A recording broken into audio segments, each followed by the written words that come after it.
Hello, welcome to the Retro Game Club podcast, Season 7, Episode 4, which is also Episode 193. I am Rob, and joining me is a special guest, HungryGoriya. Hungry, how are you? I'm very well. It's so nice to be here. Thank you so much for having me. Absolutely, it's my pleasure. I was going to intro you, but you are a YouTuber, Twitch streamer, blogger. Do you think you could give a quick overview of a high level of all three of those things? Yeah, definitely. I guess what I'm mostly into these days is exploring my retro game collection in a variety of different media. I've got the Twitch streams, which allow me to play through games alongside people that have had the experiences at various parts in life, perhaps earlier on as kids or as adults. And a lot of my playthroughs there are first-time playthroughs, so it's actually quite nice to get to speak with people on the fly and give them an experience of seeing a first-time playthrough as well and kind of reliving that nostalgia. The YouTube channel is mostly geared toward kind of refining some thoughts around the experiences that I have on live streams or other things. Sometimes I'll do some retrospectives as well. And it's mostly a more polished version of what I do on a live stream, but a little bit more, like I say, refined and tailored to actually have some cohesive thoughts that run in a good way. And then also with the collecting blog, I used to do a lot more collecting. I haven't been collecting as much recently, but essentially it's a documentation of my first attempt, because the blog came before everything else, to actually reach other retro collectors and other people interested in retro video games in general. And it was a really great way to meet some new people and kind of break into the scene back in 2016 when I got that started. Nice, yeah. I am a fan of all three of those things that you do. And I discovered you, it was definitely pre-pandemic. I want to say way further back than that, maybe 2017, 2018. Because you've been going for almost a decade now, right? Yeah, it'll be 9 years this coming April that I've been doing the live stream and the YouTube stuff. I think I started the blog slightly before that. But yeah, 2026 will be the 10-year anniversary, which seems kind of surreal considering that it just feels like yesterday when all of this stuff kind of got going for me. Your stream is almost retro now. Right? And I think, I'm almost positive it was a Sierra Online game that, the Twitch algorithm directed me towards you, and you were the first person I saw actually playing one of those games, and I was very excited about that. And what, in terms of streaming, what do you recommend to someone who wants to start out? And for someone, now I should say, you're not on camera on stream, which I think is pretty unique, and I actually think it adds to it. It lets you focus more on the game and the experience of the game, but you do interact a lot with your viewers. And what do you get out of that? What's your passion in streaming these games? Is it feel like hanging out with friends, back when we were little, when you would go over to a friend's house and trade the controller back and forth and stuff like that? Is it that kind of feel, or is it something different? I think for me, it's something a bit different because oddly enough, I didn't really know a lot of people that were into gaming when I was a kid. I had a best friend and another kind of like half best friend maybe who had older brothers that pretty much got every single system under the sun. And they would kind of oblige. I'd go to their house and they'd have the N64 or the PlayStation 1 or something. And we'd sit down and play. But I would say that I've never really had the experience of having a lot of people in my life who've really loved video games and enjoyed the stories and that type of passion as much as I have until I met my husband. And he's of course wonderful, but when it comes to the streams, I think initially why I wanted to get into streaming and kind of what it's grown into is this really nice avenue to kind of meet people who are into the same thing. And I found I started streaming when I was 30. So at that point in my life, I had a full-time job, I had finished school, and now I was just kind of in the stage of life where unless I met some people spontaneously at work, I would have a hard time maybe finding people to connect with. Mm-hmm. And I had a lot of I guess, times in my life where I wasn't really quite sure what my big hobby was. I kind of had like this floaty nature to me toward the end of graduate school where I wasn't quite sure what I wanted to get back into, but I'd always loved games. But this void of not having a lot of community in that in my regular day-to-day was what kind of drove me to start live streaming. And the streams themselves have really been a good way to connect with people with the same interests, as I mentioned, but also to kind of pick their brains and kind of see what makes these games special to them as well. A lot of the games and the genres that I enjoy playing are very solitary. So to have an experience like a turn-based RPG on my own doesn't seem as compelling to me as maybe sitting down and chatting with a bunch of people while we're grinding and maybe seeing what they loved about this experience themselves when they were kids. So a lot of it really stems from having that feeling of belonging and community that I just always really lacked in my day-to-day. And streaming is so easy to just pick up and get into, and there's always somebody there, 9 years in. There's people even there before I hit go live saying hi and just excited about what I'm doing. So that's a really nice feeling as well. Yeah, I mean, that's the same reason I do this podcast is I don't have anyone else to talk about retro games with. Most of my other friends are into music or, whatever their job is. And not many are into even gaming in general. So it's an excuse to interact with others. So I definitely feel that. And it definitely feels like you have gotten to know a lot of your viewers as well. Probably not so much, people like me where I, put you or a handful of other streamers on and I'm mostly a lurker, but a lot of people interact quite a bit. And it seems like as they interact and chat, you can almost guess what they're going to say next sometimes. Absolutely. And I think it's mostly just coming from the perspective of seeing these people more than I see my own family in a way. Like I'll stream, 4 nights a week, about 4 hours at a time. It's 16 hours of my week every week where I just get to sit and chat with these same people who come out. So inevitably over time, you're going to start to retain a little information about them and vice versa. So, and I'm obviously very blessed with the people who come out to my streams too. They're very wonderful people who always, and I say this, always have a lot of very thoughtful things to say, unless they're doing maniacal things like tying my poles or not helping me when I ask for help in streams. Like they're generally very good and very nice people. And I also think retro scales a little older too. So people are a little bit closer to my age, which makes that interaction a little bit more familiar as well. It feels like I've met people at a coffee shop and I just happen to be the one telling the story.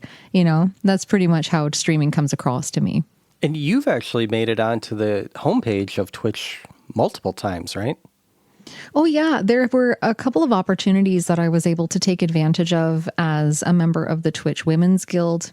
I got featured on the front page for the entire month of June in 2024, which was unreal, like live streaming since 2016, back before Twitch even kind of kept stats on your streams, before clips were a thing. I could go on, but just to end up after so many years on the front page and just have 1,000 people watching, whether they were lurking on the homepage or actually engaging was another story, but that was a special thing. And then there's been a couple of other opportunities through the Twitch partner Discord as well, where they'll invite people to apply for a spot on the front page. And I was successful a few times in getting on again. So yeah, I'd say a total of a month plus 2 days I've been on the front page, and it is a surreal experience. It's quite amazing. Exciting. It's rare. Like, I don't think a lot of our listeners realize how rare that is. Yeah, it's a pretty special opportunity. Like there's probably thousands and thousands of partnered streamers because you have to be partnered to be able to apply.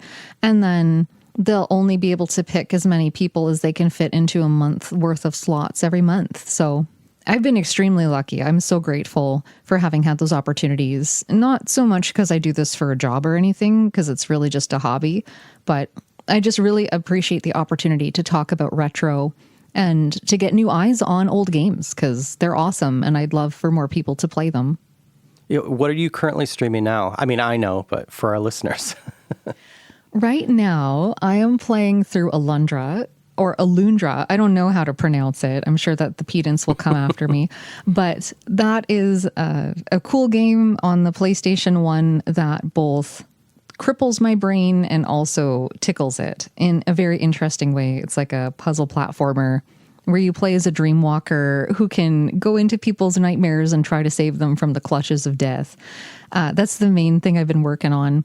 And then there's also another day of my week that I'll just do something a bit lighter. We're not dealing with doom and gloom so much. And I've been playing through a Super Famicom translation of Gunman's Proof. It's like Gunpole Gunman's Proof. There's probably other words in that title in the Japanese form of it, but that's how I've best known it. And it is essentially, if you want to think A Link to the Past with a cowboy with a gun, that's what it kind of translates to. So it's been really fun. I've really been enjoying that one. Yeah. And Alundra is just a gorgeous game. Because you've played it, it's got onto my must-play list for me. Yeah, and it's the visual aesthetic was what captivated me to begin with about it, because there was a time when I was really heavily into collecting and looking into the PlayStation 1 library and trying to find games that had that kind of like 16-bit, 32-bit aesthetic, but had not gone 3D. Mm-hmm. And that game blew my socks off. I remembered seeing some footage of it and thinking, I don't even care what this game is about. I just want to have it and experience that visual thing. And so I went and I found a copy. And then it's been like maybe like 5-6 years since I bought it, between buying it and playing it. But that's just the nature of the backlog. So it takes some time. And so did Twitch or YouTube come first for you? Oddly, I made both accounts on the same day. That's crazy. I was not expecting that answer. Well, it's funny because for me initially, Twitch was easy. You know, you mentioned already I don't have a camera. I'm pretty much just a voice in a game on the internet. So for me to go live, it's really easy. I don't have to worry about much in terms of what I look like or my room setup or lighting. I have to worry that the game works and that my computer can see it. That's about it. So initially the streams were a lot easier to get into.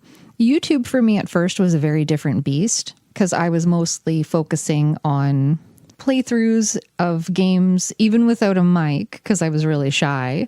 And then also some Let's Plays where I kind of started to grow a little bit in that presentation kind of way. Like I'm presenting a game to you. I wouldn't call it like automated in any way, but when I listen back on that, I can hear less confidence in my former self in terms of feeling informed enough to be doing this kind of content. So yeah, so they both kind of started at the same time, and they've both kind of eventually married up in a really nice way, because the live streams that I do can now be kind of repurposed if I choose to, like all of the footage from them in a YouTube review. So I've kind of gone into different kinds of content now where, like I said earlier, it's a bit more polished and a little bit more refined to communicate my actual feelings on a game when I've had some time to process and kind of sit with the themes of a game after I've finished it. Well, and speaking about, feeling, having that imposter syndrome and feeling less informed when you first started out, I mean, there's a piece I've been working on where, people our age won't be around forever. And now the younger crowd are starting to make retro videos. And a lot of those people are getting certain things wrong. And it not so much to their fault because they weren't around back then. So, retro content is changing in front of our eyes, almost like, people who were around when the classic cars were, when I wasn't. And if I wanted to make a channel about that, it would be history to me. I wasn't there for any of that stuff. And on that note, you're one of the few people that seem to read the manual and include items from the manual, either when you're interacting with your channel or, in the YouTube video itself. So many times people will have a review for a game where one of their main dislikes about the game was addressed in the manual, It's a big piece that's lost. So I really appreciate when you do stuff like that. Well, thank you. And, it's really just an extension of the experience for me, because a lot of the games that I play came with a manual that was meant to be read. There was not the opportunity within the game to kind of learn the ropes of different types of mechanics and things. Like, you had to read the manual a lot of the time. And I feel like there's a lot of context missing if you just try to jump into a game without actually checking the materials that came with them. So I've seen a lot of those same reviews, I feel, where people are very bent out of shape about not being able to do X, Y, or Z, but at the same time, it's black and white in the manual, and if they had taken the time to read it, they would have been informed, and maybe their entire experience might have been different. But and I think most of those people are emulating. I think that's one of the downfalls of emulating is you don't get that full experience. It's just a file and it's out of context. Oh, for sure. And what's nice is that a lot of people have gone through the trouble to actually preserve those physical materials online. There are so many good scans of the boxes and also all of the manual materials and maps and things. But I think the one thing that emulation in particular really lacks is the tactile experience with the controller that was intended. Because I remember even getting a Wii U at some point and wanting to play some N64 games. And holy smokes, does that ever not translate well to a controller? That is not that beast of a controller that came with the system. And it's nice that there's so many manufacturers that can kind of replicate the spirit of some of these old controllers. For me, all my stuff's original hardware, so I love having the entire experience from top to bottom. Yeah, because most of my collection, which we're going to get into your collection soon, but most of my collection is still in storage. Everyone knows my moving story, but a lot of my retro gaming right now is either, if it's a 2-button schema, I'm usually on the Analogue Pocket now. And if it's a game I don't own, then I'll always, look up the manual on archive.org. But also the Mr. FPGA has done wonders for me because you have these adapters that you could buy from Mr. Add-ons that you can use any of the original controllers. So I'll use a N64 controller, or most importantly, a TurboGrafx controller, because you get the very accurate turbo functions on it, which I don't think anything else has really replicated correctly. Even the TurboGrafx Mini didn't seem to get it correctly.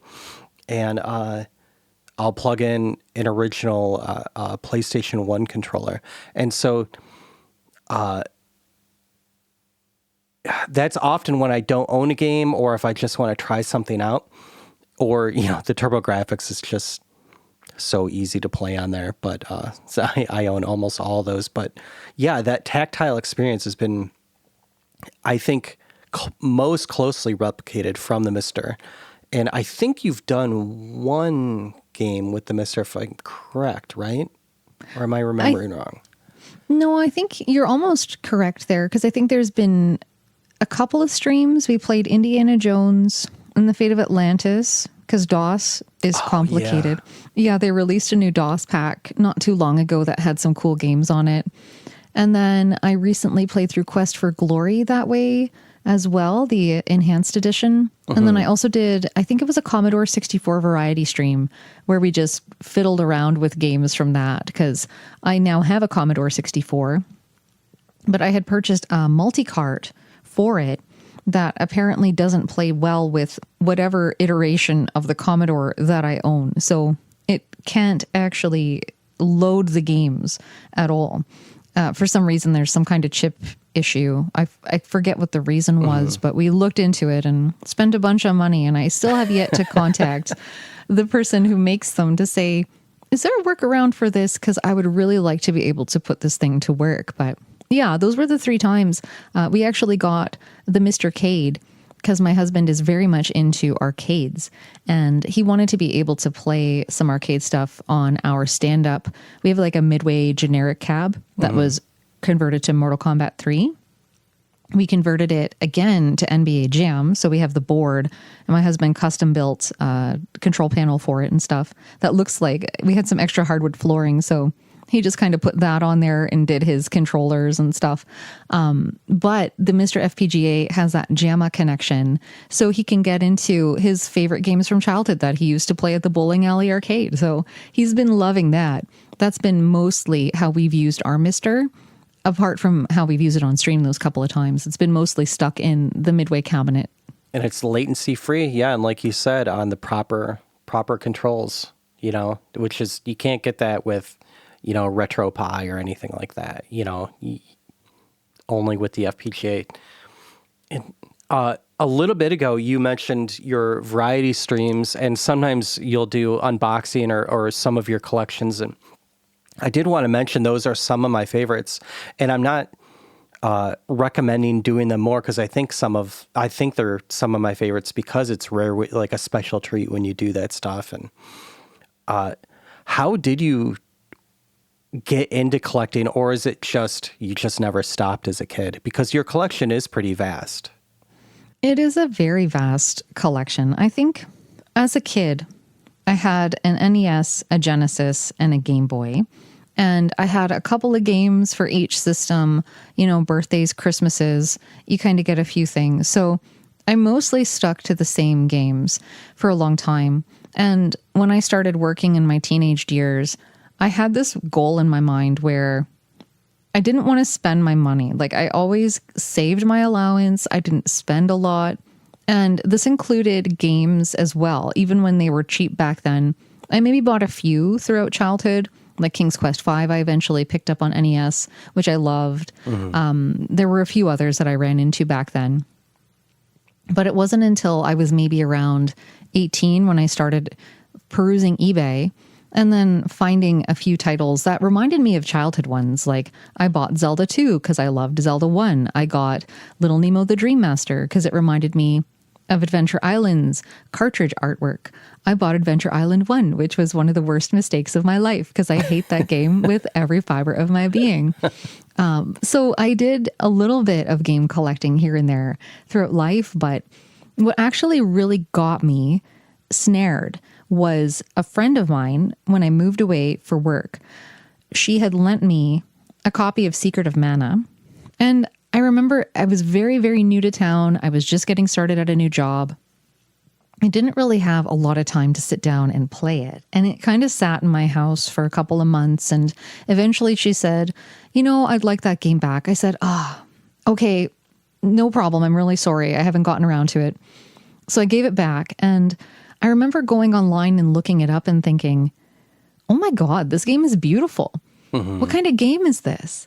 And then I started looking into other Super Nintendo RPGs and thinking, there's so many cool games. Like, I only had maybe a couple of games for the Super Nintendo. I got it very late in life. Like, I say late in life, like not when I was a kid, but I was kind of a teenager, 17, 18. I got it for $5 off of a coworker when I worked fast food with a few games. And all of a sudden, my mind was blown. I was like, well, what else is out there? That's what kind of led me down the rabbit hole of starting with Super Nintendo RPGs back in 2014, 15, 16, and then branching out. Well, I love this genre. What else is available? What's on NES? What's on PlayStation? What's on, and from there, it kind of started snowballing. I think it kind of hit a fever pitch when I had a friend that I knew from high school who was selling his game collection. And I essentially doubled my game collection in a single day. I got something like 600 games and about 30 boxed consoles from him, in addition to a whole bunch of other stuff from like E3. When there were 2 years that he went as fake media, he wanted to get in there and see the sights. And that really kind of started to snowball. And from there, it just got worse. We started going to game conventions in my province here in Ontario and getting out to events and kind of just going shopping. And there was so many good prices and bargains back when I was really into it. And now I have an entire room in my house that's just filled with video games, and it's amazing, and I love it. I was going to ask, is that room, are they boxed up? Are they displayed? I don't think you've ever, I may have missed it. I don't think you've ever gone through or had a stream or a post of the collection. It's usually just parts of the collection. Yeah, so we have essentially a space. It's like a spare bedroom that's been kind of converted, not completely into shelving. Like we've got a couch with a pull-out bed inside for when family stays over, but we have a lot of little shelves that are all mismatched that are just stuffed with games. So there's a lot of stuff on display. We do have some extras kind of stowed away in the basement, mostly because I have doubles or extra versions of things that I don't want to part ways with, or I might want to give to somebody someday. So I've been kind of hanging on to. But for the majority of it, I would say like 90% of the collection is on display. I'm sitting with it right now. It's all around me. So yeah. I would love to see a stream about that, because even just, I mean, we've talked about, Pete Dorr and Bovine before. They have segments on how they display stuff or even catalog stuff. And on this show, we've had segments on just very specifics on, how do you organize your TurboGrafx collection, because they look so different. You can't do alphabetical. That doesn't really work because they look ugly that way. So do you do, PC Engine by itself because they're Japanese, and then CD by itself, and yeah, on and on. But yeah, I would love to see a stream about that. Yeah, I've considered that. I think the baseline for life for me is we need more shelving. Because right now I'm that monster who has games doubled up on the shelf because there's just not enough room. Like my NES collection got out of hand a couple of years ago, and it's just expanded to the point where the shelf that I had for it is full, and it's kind of overflowed onto other shelves, which now don't have enough space for their games. And it's not an abomination by any means, but it's certainly not as nice. Like I've seen Bovine shelves, and like, mind you, he just re-renovated everything and made everything so nice. He's got so much room, but we don't have room to grow in here anymore. Like everything is as full as it is going to get, I think. So we really need to make some time to probably invest in some better shelving, more shelving, just to get stuff displayed properly. Mm-hmm. Yeah. Mm-hmm. Well, I should tell our listeners that, of course, that all of HungryGoriya's links will be in the show notes, at the top of the show notes. And in your latest YouTube videos, well, in all your YouTube video, but in the latest one, I noticed the most that you might be the only person that cleans off your games before you video them. So many times someone will have a game and it's so dusty, or there might even be food on, like the things people will put on YouTube where they could have taken 2 minutes and just wiped it off a little bit. 100%. I'm so conscientious about those types of things, and not just from like, I wonder what people will think if they see the brown stains on my games kind of mindset, but it's mostly just like, we are clean people to begin with, but it's nice to just make the whole package something that is presentable. Like I spend so much time on the writing and the editing parts. Why wouldn't I take an extra minute just to make sure that things look tidy and that there's not dust in all of the crevices of my Sega Genesis? Like it doesn't take long at all. Yeah. Well, just know it's noticed. Oh, thank you.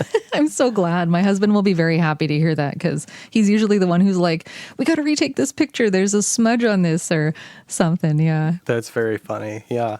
Well, so to wrap up this segment of the episode, do you have any advice on someone that may start streaming retro, or may start making, retro reviews on YouTube, or even advice or tips on collecting? I think I have a lot of things to say, but I'll try to streamline it best I can, because take as long as you need. Yeah, okay. I know that people will sometimes look to channels of my size, and like, just for reference, my channels have grown, right? They're not where they were when I first started streaming, but I think a lot of people tend to lose sight of the fact that everybody kind of starts on the same playing field, and you don't have to completely go all in so many different ways monetarily, with all of your hopes and dreams. You can kind of start at a level that's kind of personal to you. So if you want to start a live stream, all you really need is the game and a way to get it to the internet. You don't even need a microphone. You don't need a camera. You can just start where your comfort level is. Not everybody is going to break into the scene and suddenly just shoot off into the sunset as this amazing star. And you don't have to hit it big right away. I've seen so many people kind of start up and they have this expectation that they're going to get big immediately. And when they don't, it becomes so disheartening and then they just stop. And if you love games and you have a voice that you want to shout about them with, just do that, however that feels good to you. I remember specifically with reviews, I was so worried about putting out a video on a game that somebody else had reviewed. And I remember this was my 2016 brain where I would say, well, I can't do this review because so-and-so's already done it. I guess I won't do it. Mm-hmm. And I remember people saying to me, well, we want to hear what you have to say. We don't care that so-and-so's already reviewed that. Let's hear what you have to say, even if it's the same stuff, but just spun a bit differently. And it was that trust and that validation, I think, that really made me realize that my version of my experiences with games are my own, and they might be interesting to somebody. They're not going to be interesting to everyone, but they'll certainly be interesting to somebody. And my other point is on that train of thought that there's an audience out there for everyone. And you just have to get your people to find you. And then once you've found your people and they found you, you're golden, right? But the whole idea is just stick with it, see where it goes. You might love it, you might hate it. Don't put a lot of money into it until you know it's something that you want to do. And most importantly, as cliche as it sounds, just have fun because people want to be around people that are fun. I couldn't agree more. Yeah, and it's really strange, too, that between podcasting, YouTube, and Twitch, there have been so many times, I don't know if it's like some kind of Ouija board effect or something, where I'll usually have a list of games I want to play, right, for Game Club. And, I mean, more than 10 times, the Retronauts, another podcast, will have the same game either the week before or the week after. And I'll notice the similar things happen with YouTube and Twitch, with podcasts, all three together. So I don't know, it's not because of certain games in the news or being talked about. It's just, I don't know, for some reason we just all seem to think about the same games around the same time. So don't let one person doing it stop you from, like you said, from doing it because you have a different point of view that someone will appreciate. Yeah, I couldn't have said that better. Because it is so important just to bring your own unique flavor to your content. And don't try to be anybody else, just be you. And some people will think, well, I don't like myself. Other people don't like me. Yes, they do. Okay. You just give yourself a chance. You're great. Just let her rip and see how it goes. And other people do say, getting the first 10 people to watch you is the hardest, and then getting up to 100 people is that's a big number. It doesn't seem like a big number, but that's a big number. Oh, it is. Yeah. And full disclosure, I streamed to less than 5 people for the first 2 years that I streamed. So it doesn't happen overnight for everybody. It's only the last maybe 5 years that my Twitch channel in particular has really seen some momentum. Before that, and I shouldn't say before that, it's really always been a hobby. Prior to that, I just hadn't met people. So it was mostly a matter of just, like I said, finding my people and my people learning that I existed. That's half the battle, is people knowing that you're there. Once they find you, you're good. And you give it back to anyone. I've seen this almost every single stream you do. Anyone that has a big or small YouTube channel or Twitch channel, you usually when they enter the room, if they're not in there often, you will talk about their channel and advise people to go to it. Yeah, and I think it's important. It's a community thing. And I feel like a lot of people also want to get into content creation just for themselves. I'm not saying that that's the wrong reason to get into it because everybody is going to have their own reasons why. But a big part that I have found has been very fulfilling for me is the community component and being plugged into what other people are doing. Retro is not just about me. It's about everybody that kind of fills that pot together, right? And, it's it's a very solitary thing. Content creation, creativity is very solitary, but in retro in particular, there's just so much community that's tappable. And I feel like a lot of people just maybe stick to themselves and don't feel like they belong. You do. You just have to take that first step and start getting to know people. I don't know. It's very intimidating. Yeah, I could imagine. I'm not good at talking while playing video games, so I will never have a Twitch channel. Honestly, it's just practice. I bet you could do it. You know, when I first started, there's no way that I could chat to 100 people. I still remember the first big raid and just freezing and thinking, oh no, what do I do? There's too many things going on in chat. How do I control this? I had no control over anything. I just rolled with it. And that's pretty much what streaming is. You just roll with whatever comes your way, and it's fun. Well, for our listeners, I'm going to have all of HungryGoriya's links in the show notes, and please check her out. And if you like this podcast, which I assume you do if you're here, then you will definitely like all her media she creates. And Hungry, would you be cool to hang out for we'll do the rest of the podcast? We'll plow through this. Yeah, absolutely. I'm here for the ride. All right. Well, usually we do news next. So it's retro news. We're keeping it pretty short this episode, but it could be anything from a new game coming out to really anything you would see and retro news sites. And I picked out 3 for this episode. The first one is the Atari Jaguar is coming to the Analogue Pocket, which, do you think there are any Jaguar games you would ever stream? Probably only the Bubsy game. I think there was a Bubsy Jaguar game because I'm a Bubsy fan. Bubsy 1. Yes. And the Jaguar game is kind of on my list of things to do, but I don't have a Jaguar. So maybe I need to get one of those newfangled systems.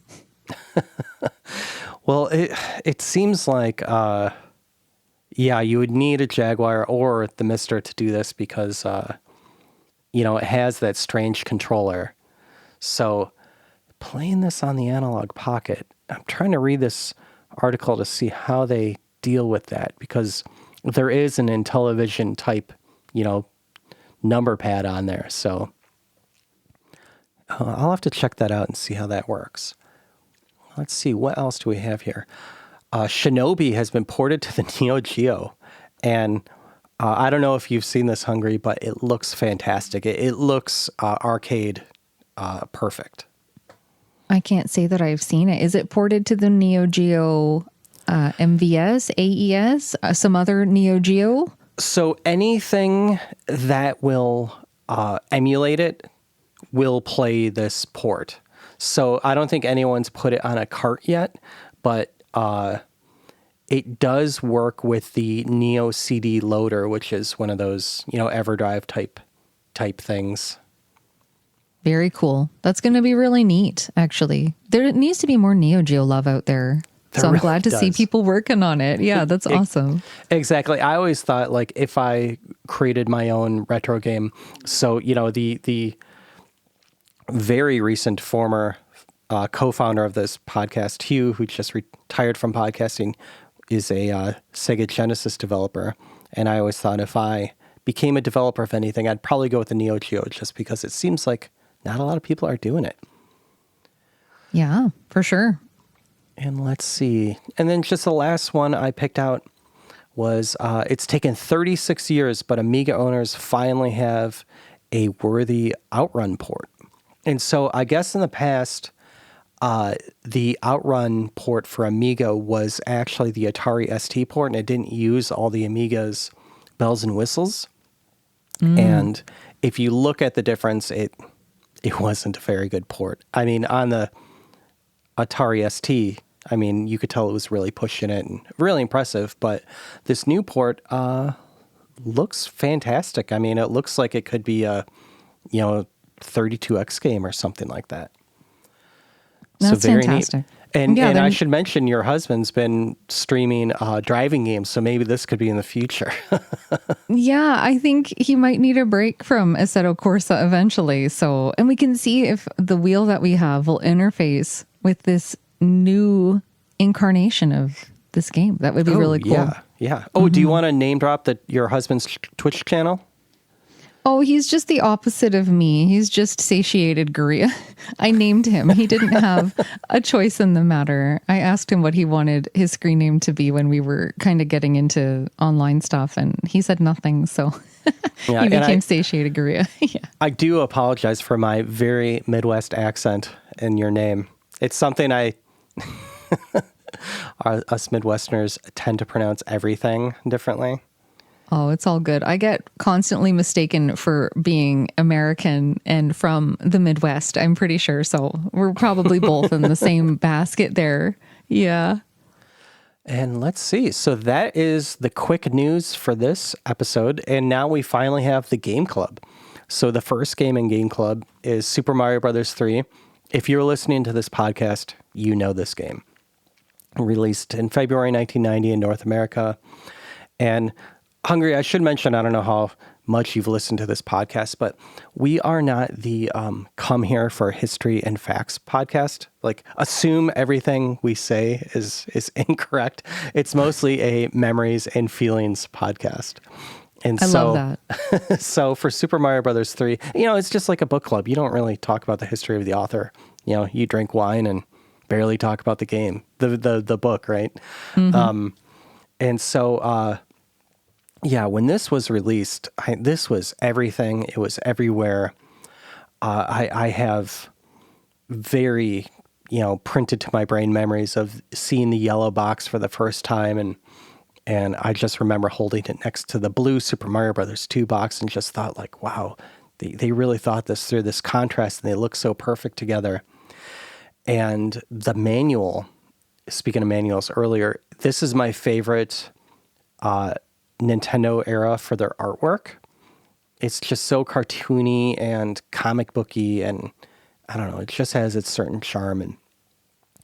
And yeah, so Bowser is taking over the Mushroom Kingdom. He stole the wands and transformed the kings into animals. And first of all, like, what is this monarchy? Who has more than one king, and who is Princess Peach's father? There's all these kings. So what's even happening here? I don't know. Does she have a bunch of uncles? I don't know. I don't know what the story even is, but I think it's perfect. And, the addition to the overworld was I think, literally game-changing. I don't remember many overworlds for platformers at that time. I'm not saying this was first, but I'm saying they did a great job with it. The Tanuki suit, the hammer suit, the frog suit, the Goomba shoe all felt very, very special because there weren't many of them. And so, when I played this game the first time, I did what I usually do, is try to get through it as fast as possible with the whistles, the warps, and then go back through and take my time after I knew I could beat the game and really enjoy it. And those suits, anytime finding those was really a special treat. And let's see, what else is in my notes here? I really think Worlds 3 and 5 are my favorite. 3 was the water world, 5 was kind of the cloud world. And to date, I really consider this in my top 3 platformers. I would say depending on my mood, there's never your favorite game. So, depending on my mood, I'd say my top platformers are this, Mario Brothers 2, and probably Blaster Master. And yeah, I do think this is better than Mario World. Sorry, people slightly younger than me. And definitely better than Mario Wonder. How do you feel about this game? Do you have a lot of history with it? Any thoughts? I have a ton of history with Mario 3, which I'm sure people will balk at. It's not Mario 3 to Canadians. It is Mario, much to the dismay of most. But I had this game growing up. I played a ton of it. I used to play a lot of games with the Game Genie when I was little and couldn't get through them well. So Mario 3, I played almost constantly as a kid. I'd say the second game and the third game were definitely up there on my list of most played on the NES. And I still can recall Big Land. I used to call it Big Land. It's actually Giant Land, I guess. But I used to love that part of that game. I would play up to level 4 or world 4 and just savor those stages. I never skipped any of them. I just sat there and took it all in. I loved them so, so much. I don't think I actually beat the game legitimately until I was into my 30s, but it was a wonderful time and a fantastic childhood experience that I reveled in the day and still really like coming back to. Do you like this one better than Mario 2? Like, how would you order those, the first 3 Mario games? So I think 2 edges out 3 for me, mostly because 3, as good as it is, it overstays its welcome a little bit. I think there's so much good game there, but because you can't save on the NES at all, not that you can save in Mario 2 either, but it's shorter, the levels are shorter. I feel like Mario 3 just goes on. I always get to that lava part in World 8 and then completely forget that Dark World is still a thing. I'm usually like, I'm in the home stretch. This is awesome. And then I get to that last castle in Dark World and I'm thinking, oh my God, I forgot about this again. And it's just, I never remember it. And it always feels like a slap in the face. I just want to get to the end and enjoy it. So yeah, I love it a lot. I do feel like it's a little long-winded compared to Mario 2, which feels to me a lot snappier. It's more difficult, I find, too, and I like the challenge of it. But at this point, it's just in my brain folds, and I'm better at it than I've ever been at Mario 3. So Mario 2 for me is definitely the winner. Well, how about the All-Star editions, the 16-bit port? Are you a fan of that? Do you prefer that one, or do you prefer the original? I like the originals, and that's not just because I'm a weird elitist purist about it either. It's just I find in the All-Stars editions, apart from being able to save, which is awesome, all of the extra visual stuff I find really distracting. So I just want the plain graphics. I like my fuzzy composite out from my NES. It's very nostalgic for me. The crispiness of the Super Nintendo, while it's lovely, I like the original artwork better too on the NES. I don't know. I just have nostalgia for the NES version, so that's my preference, I guess. I definitely agree. So for this playthrough, I did beat it on the NES, and then I went through to do by beat it, I mean warps, then the slow playthrough, I did the All-Star port, and I've said this 100 times on this podcast, I do believe that cartridge with all the Mario games, including Mario World, is probably one of the best deals in video game history, best purchases ever. And but I do agree that the original is better, and the port does feel a little bit different. It's not like they just took the code and copied it over. Like the physics feels slightly different. I agree. Yeah. I've played Mario 2 on the All-Stars version a couple of years ago, I think, and it definitely didn't feel quite right to me. It's better than the Game Boy Advance ports, though, where they're zoomed in and there's camera panning and stuff. I can't handle Super Mario Advance, which is like Mario 2, but on the GBA where they added voices. I liked Mario 3 on the Game Boy Advance. That one was fine. That one was okay. It felt fine, but Mario 2 on the Game Boy Advance just feels like it brought forth Spawn from hell and they were incarnated in that game. Like, not to be rude to the people who made it. It's fine. The people who voiced the things, it's fine. I find it very jarring. I'm not a fan, especially Toad's screams. His is the worst. You're not the first person to have that opinion for sure. I think a lot of us agree with that. And so now with the next pick was Myst, which was Hugh's last pick. It was almost a troll because a lot of our listeners, and I think Hugh himself, say it's one of the many retro games that he's not a fan of. But I did play through it this time. By play through it, I mean I played it for a little bit. I did not beat it. This came out for the Mac in 1993. I owned it for the Mac and PC, and I never beat it. And yeah, this is one of the first interactive multimedia video games. And it's a point-and-click adventure. You are transported back by this mysterious book called Myst. you're transported into this world where you have to find pages and for these other books through ages of this island. And I think you could get one of 3 endings depending on if you free one of the 2 brothers or assist their father. And I tried to play this on the Steam Deck, and it brought me to some weird port where it's actually a first-person, like, modern 3D game, which I bounced out of really quickly and just loaded the PS1 version. And I don't know, it's fine for what it is. I'm a huge point-and-click adventure kind of person, but usually I have a character walking around. I'm not really into first-person perspective. And the pre-rendered graphics and the animations and how they handled the animation transitions was really great in this. I do really think that this was a right place, right time kind of thing.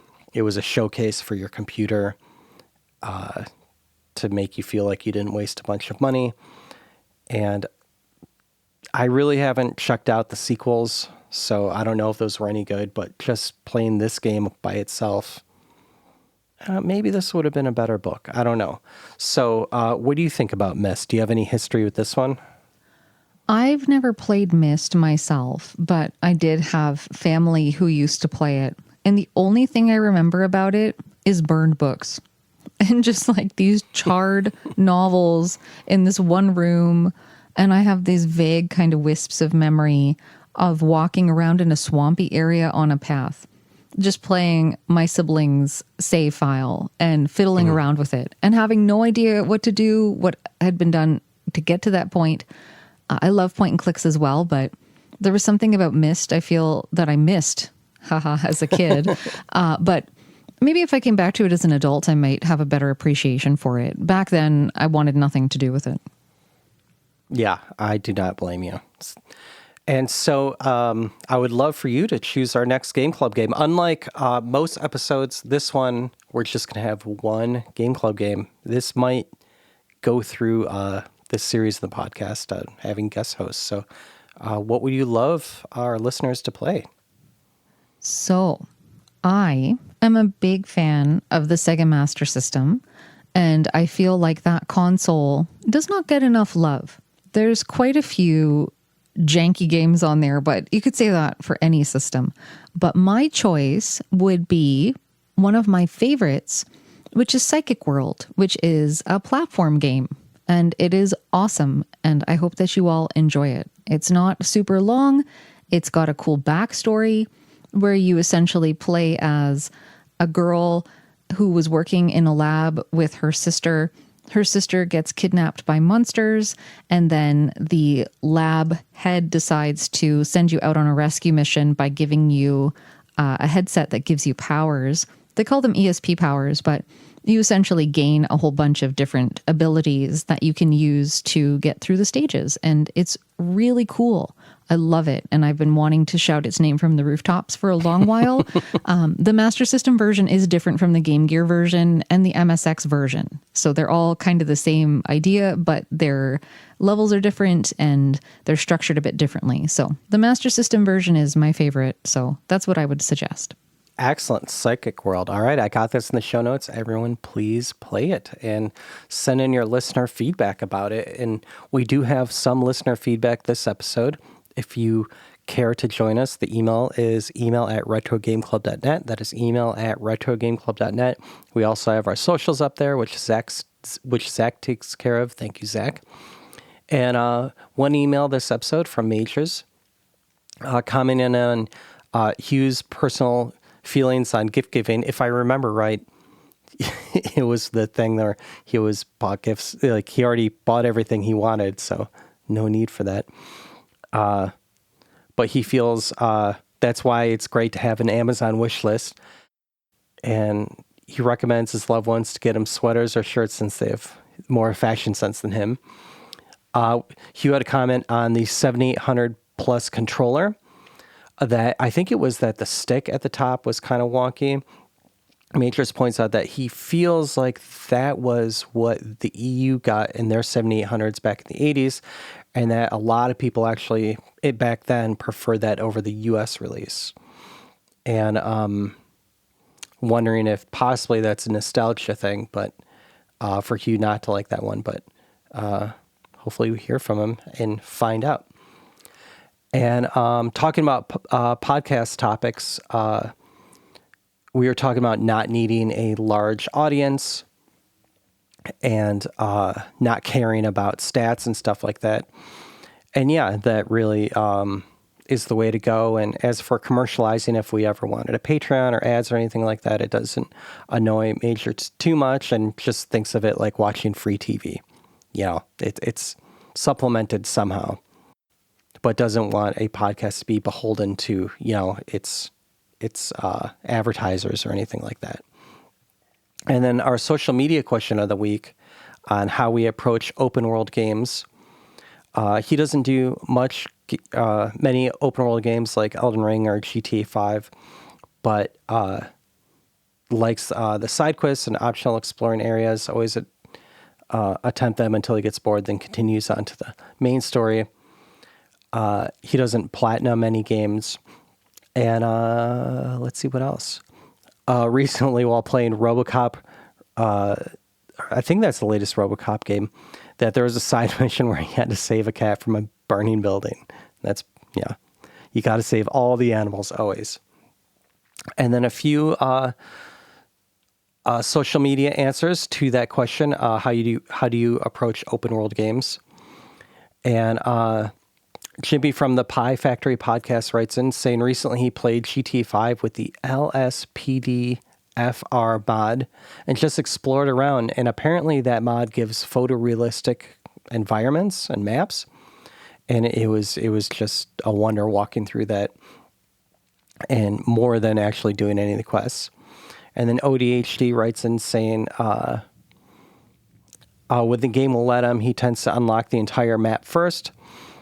And then Jeff Troidvania loves exploring first, like the Bethesda RPGs. There's something addictive how you follow the compass to new locations and stuff like that, and it's always satisfying. Let's see. Someone else writes in saying, mostly exploring every nook and cranny you can before anything else. And a few more of those. But then someone, Gaming and Gains, says side quests until I'm overpowered every time. And that's exactly what my answer would have been. I always try to get overpowered so the game is a little easier, a little less of a challenge. I don't know why I do that. Maybe I'm not a good gamer. But Gaming and Gains, I agree. I do that exact same thing. And then let's see. Someone else says, I usually follow the quest markers to the first town at least before exploring, and then some time for a side quest after that. And one last person writes in, get past the tutorial and softlock areas to actually open up the world, usually, and then usually exploring until he dies from a high-level encounter. Yep. And so thank you, everyone, for writing in. Again, that's why we're here, to interact with you all and play these games with you. And our next question of the episode is bad games with great music. Hungry, how do you approach open world games, and can you think of any bad games with great music? Open world stuff. I can't say I've done a lot of it. I think the most recent experience I had would be Oblivion. I just played Elder Scrolls 4 Oblivion for the first time recently. And my approach to that is walk everywhere, touch all the things on the way, like pick stuff up until I'm encumbered, and then fret about what I can actually part ways with. That was pretty much it. But mostly I try to stick to the main quest in that one, just because I like a bit more structure in my gaming experiences. I find open world stuff where things are extremely open-ended to be a little bit boring. I kind of want to be put on a path, and maybe that's my peanut brain, or like even my retro shining through a bit, where things were a lot simpler back then. But yeah, that's typically what I would approach, how I would approach those kinds of games. In terms of bad games with great music, I don't even want to call Bubsy a bad game. That's just like the consensus of humanity. They do not give Bubsy one claws encounters of the furred kind on the Sega Genesis or Super Nintendo any consideration. I think it's a great game. People don't like it, but if we can call it a bad game for a moment, the soundtrack is hopping. I love it. I think it's eclectic. It's got a whole bunch of different kinds of music in it, but there's certain tunes in there that are just emblazoned on my brain, and I can't stop singing to myself regularly. It's just always stuck in my mind in some shape or form. So yeah, and don't tell anyone I called Bubsy a bad game because I love it, but I'm just going with the consensus of mankind. Yeah. That's awesome. Well, all right. Again, the email is email@retrogameclub.net. We have all of Hungry's links in here, so please check her out on Twitch, on YouTube, and her blog. And again, Hungry, thank you so much for spending this time with us. Thank you so much. And to everybody listening, stay retro. Enjoy the games. And thank you so much for having me. This was a blast. Yeah, thank you. And thank you, everyone.